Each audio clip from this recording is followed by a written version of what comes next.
5월부터 이어진 찌는 듯한 더위와 쉴 새 없이 내리는 빗줄기로 이제 완연한 여름이 왔음을 느끼는 요즘인데요. 그런데 이렇게 후덥지근한 여름이 1년 내내 이어질지도 모른다는데 과연 어떻게 된 일일까요? 흔히 본격적인 여름의 시작이라고 말하는 장마는 장마전선이 제주도에 북상한 기간부터인데요. 작년엔 6월 29일경 장마전선이 제주도에 북상하면서 약 2주 동안 장마가 지속됐었습니다. 이때 내린 비의 양은 평년 수준에 그쳤지만 문제는 갑작스런 폭우가 잦았던 건데요. 7월 10일 군산시 이청도에 1시간 동안 내린 비의 양은 무려 146mm로 그야말로 쏟아붓는 듯 비가 내렸습니다.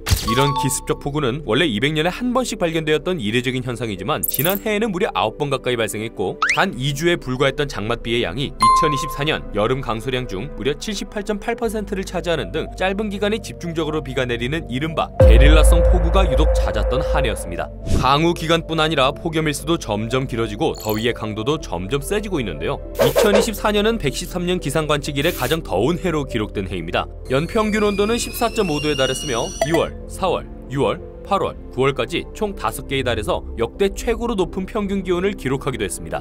이례적인 고온 현상은 9월까지 이어졌는데요. 평균 기온도 24.7도까지 치솟았고 열대야도 가을까지 이어져서 6.6일에 불과했던 열대야가 무려 3배나 길어진 24.5일을 기록하기도 했습니다. 기상학적으로 평균 10도 이상의 온도가 8개월 이상 이어지면 아열대 기후라 불리는데요. 우리나라 기후의 경우도 4월부터 10월까지 6개월 넘게 더위가 이어지며 점점 아열대화 되어가고 있습니다. 문제는 아열대화가 가속되면서 많은 문제들이 동반되고 있던 건데요. 장마철, 잦은 폭우로 인한 도로 침수와 집안 약화로 인한 산사태, 그리고 낮은 일조량과 과도한 수분 공급으로 인한 병충해와 작물 성장 이상 등 재산 및 농작물의 피해가 극심해지고 있습니다.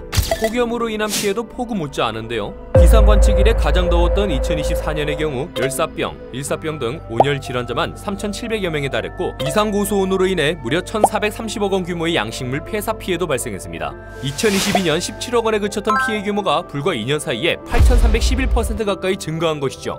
또 다른 문제는 전염병의 주요 매개인 모기들의 서식지와 서식기간도 크게 증가하고 있다는 겁니다. 동남아 지역의 대표적인 전염병 중 하나인 댕기열은 주로 아열대 기후에서 서식하는 이집트 순모기를 통해 전염되는데요. 이 모기는 10도 이하에선 살 수 없기 때문에 우리나라에선 발견되지 않았습니다.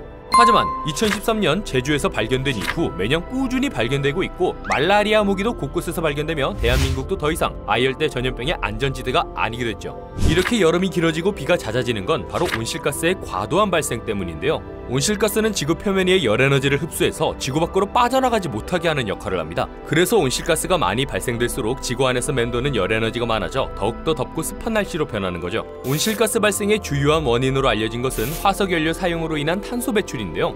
하지만 전기 생산, 플라스틱 일회용품을 만들고 폐기할 때 등 생활 속에서도 수많은 탄소가 발생하고 있습니다. 실제로 샤워 시간을 1분만 줄여도 7kg의 탄소를, 난방을 1도만 낮춰도 가구당 연간 231kg의 탄소 발생을 줄일 수 있죠. 이외에 친환경 제품 구입, 급가속 급증가하지 않기 등 작은 습관의 실천만으로도 우리의 환경을 변화시킬 수 있습니다. 이제는 우리 환경을 위해 지속적인 실천을 해나가야 할 때가 아닌가 싶습니다. 이번 이야기는 여기까지입니다. 영상이 유익하셨다면 좋아요, 구독, 알림 설정까지 눌러주세요.